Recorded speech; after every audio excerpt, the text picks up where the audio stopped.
Meus amados irmãos, a paz do Senhor Jesus, é com muita alegria que estamos de volta para comentar mais uma das nossas lições deste segundo trimestre do ano de 2019. Inicialmente, eu gostaria de deixar um forte abraço para o nosso amado pastor Luiz Lázaro, que é o nosso pastor presidente da nossa Igreja Evangélica Assembleia de Deus, aqui no campo de Piritiba, Bahia. Estendo também o meu abraço para nossos amados irmãos da sede e também das congregações e para nossos amados irmãos também internautas que têm nos acompanhado pelas redes sociais, têm deixado seus comentários no Facebook da igreja e nós agradecemos o carinho e rogamos a sua oração. Eu quero falar com você, é uma curiosidade, depois de tantos comentários, já estudamos, já são 4 lições, estamos indo agora para a 5ª lição.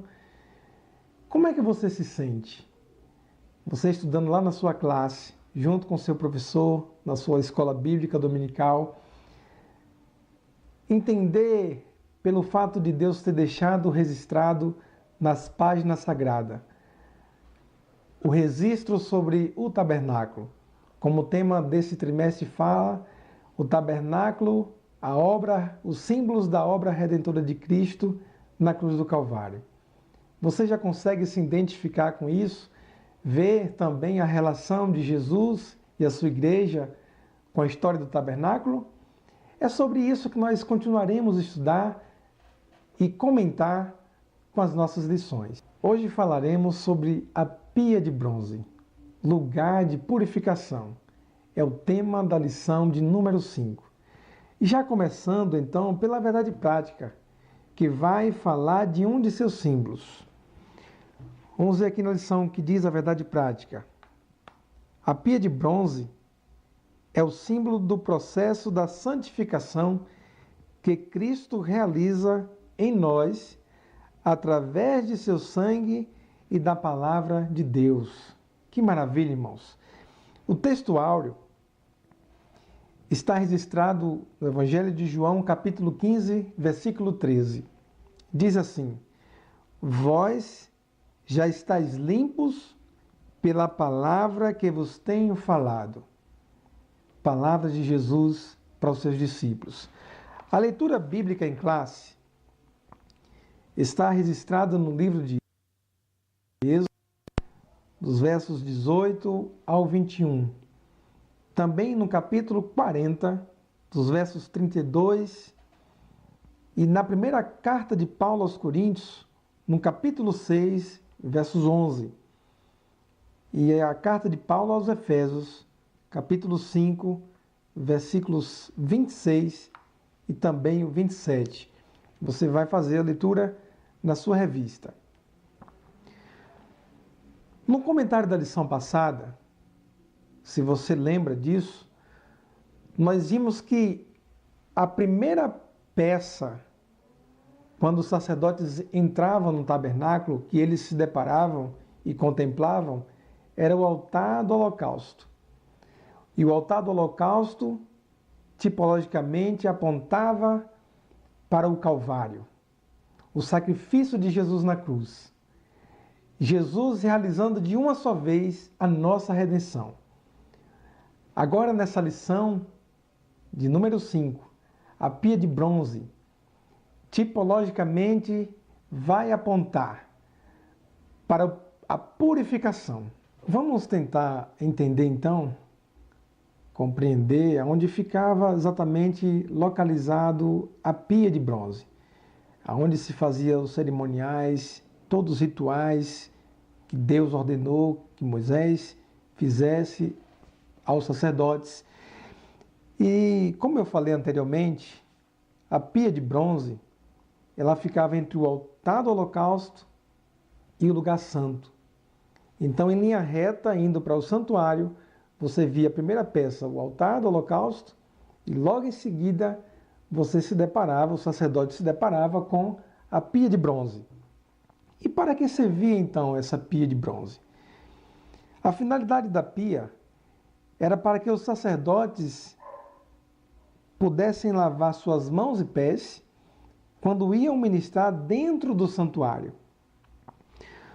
Portanto, a pia de bronze tratava-se de um objeto sagrado, que fazia parte dos rituais de purificação dos sacerdotes. No decorrer do nosso comentário, veremos os aspectos cerimoniais da lavagem presentes nas funções dos sacerdotes. E finalmente, meus irmãos, seremos também chamados à responsabilidade acerca da necessidade e também a urgência de vivermos uma vida santa e irrepreensível diante de Deus e também diante dos homens. Portanto, eu irei comentar hoje sobre os 3 principais tópicos da lição de número 5, que fala sobre a pia de bronze. E o primeiro tópico que eu gostaria de destacar nessa lição é sobre a importância da santidade revelada no cerimonial ou no ritual dos sacerdotes na pia de bronze. E, meus irmãos, Deus deixou muito claro o alto padrão de vida que os sacerdotes deveriam seguir. Eles precisavam, assim como toda a nação de Israel, estar separados, distintos das nações pagãs que os cercavam. E hoje, o que é que nós podemos perceber? Da mesma forma, todos os obreiros, líderes e cristãos em geral devem ser separados do pecado e dedicar a sua vida ao reino de Deus. Porque precisamos fazer a diferença em uma sociedade tão corrompida e manchada pelo pecado.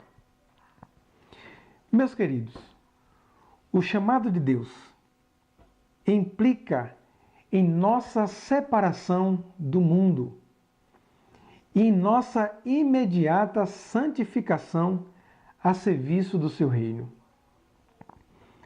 A nossa santificação é de inteira vontade de Deus.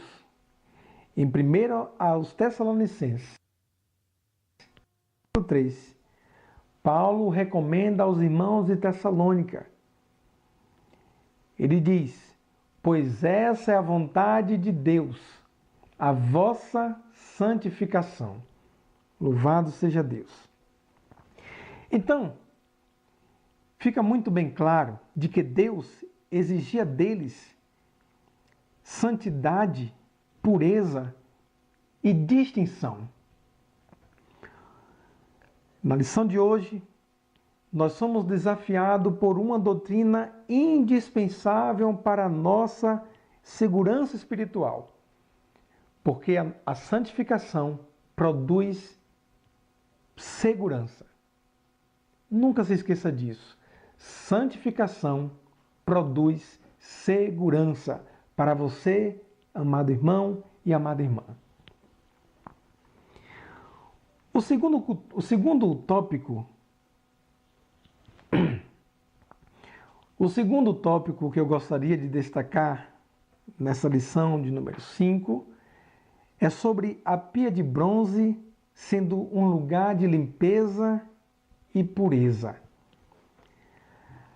A bacia ou pia era de bronze polido e o seu interior era com os espelhos das mulheres, conforme registrado no livro de Êxodo, capítulo 38, versículo 8, eu gostaria de ler. Diz assim: fez também a pia de cobre com a sua base de cobre, dos espelhos das mulheres que se juntavam, ajudando-se à porta da tenda da congregação. Então, se observa também a participação das mulheres, levando os seus espelhos para a fabricação da pia de bronze, ou seja, o seu interior era fabricado com esses espelhos, para que fossem feitos os rituais cerimoniais dos sacerdotes. O recipiente ou a vasilha para conter a água, identificado como bacia ou pia lavatório, recebia água limpíssima. E os sacerdotes, após ministrarem no altar de sacrifício e sujarem as suas mãos e os pés, deveriam lavar-se com aquelas águas, conforme está registrado em Êxodo capítulo 30, dos versos 17 ao 21. Ainda a parte interna da pia tinha que brilhar e refletir como o espelho das mulheres das tribos de Israel, a fim de revelar na exposição do sol toda a sujeira da lavagem. E eu lhe chamo a atenção para você examinar o que a Bíblia diz na primeira carta aos Coríntios, capítulo 3, versículo 18. Ora, meus amados irmãos, todos nós sabemos que no dia a dia, às vezes ficamos manchados e sujos com as sujeiras das ações pecaminosas. Essas ações carnais. Mas eu trago hoje para você uma boa notícia. Nós temos o recurso purificador e santificador que é a palavra de Deus. Glória seja dada ao nome do Senhor. Essa lavagem, essa pureza, ela é prefigurada pela água da pia de bronze, e você pode conferir na primeira carta a João, a primeira epístola de João, capítulo 1, versículo 8 aos versos 10. Veja que a palavra de Deus é o espelho que mostra quem somos e as obras que praticamos para que nos purifiquemos com a ajuda do Espírito Santo. Por isso, o cristão precisa de uma limpeza constante e também diária. E é o nosso contato com a palavra de Deus que produz essa limpeza de vida. Meu amado irmão, estamos chegando já ao final. E eu quero comentar o último tópico desta lição. E gostaria de destacar sobre os dois aspectos de rito de lavagem dos sacerdotes. O primeiro refere-se à lavagem completa. O segundo refere-se à lavagem progressiva e constante. Falando do primeiro rito da lavagem dos sacerdotes. A lavagem completa implicava o primeiro passo da consagração sacerdotal. O sacerdote, antes de iniciar o seu ofício, ele deveria antes passar por essa consagração, ou seja, essa lavagem completa. E hoje, nós podemos ver também que é inaceitável que um ministro queira ministrar na casa de Deus sem que antes tenha sido também regenerado, sem que antes tenha sido também consagrado. Esse ato de lavagem completa implica também uma obra de limpeza na área dos temperamentos, na área das emoções, na área dos sentimentos, nas inclinações do espírito e tantas outras questões morais, espirituais, que somente a palavra de Deus e através da ação do Espírito Santo pode operar na vida do homem de Deus, na vida do obreiro, na vida do crente, na vida daquele que serve ao Senhor. O segundo ritual desses sacerdotes, dessa lavagem, como falamos anteriormente, era a lavagem progressiva e constante. No dia a dia sacerdotal, a limpeza era apenas das mãos e dos pés, para ministrar no lugar santo, conforme registrado em Êxodo capítulo 30, versículo 19. E o segundo passo para a consagração dos sacerdotes era a santificação, que significa a separação total da vida natural. Por isso, meus irmãos, a santificação só é possível através da confissão e reconhecimento de limpeza dos pecados. Se você reconhecer que você peca, se você reconhecer que você precisa, então você vai passar por essa limpeza, a limpeza da santificação através do sangue de Jesus, da palavra de Deus e da ação do Espírito Santo.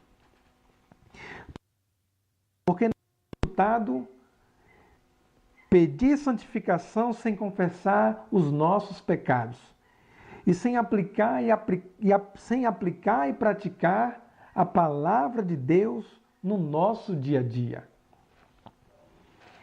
Nós fomos feitos à imagem de Deus, para termos um relacionamento pessoal com Ele. Por isso, meus amados irmãos, o cristão precisa de uma limpeza constante e diária. E é o nosso contato com a palavra de Deus que produz essa limpeza de vida. A paz do Senhor para você, meu irmão, minha irmã, que Deus abençoe a sua vida, Deus abençoe a sua família e fiquem na paz e que Deus os abençoe.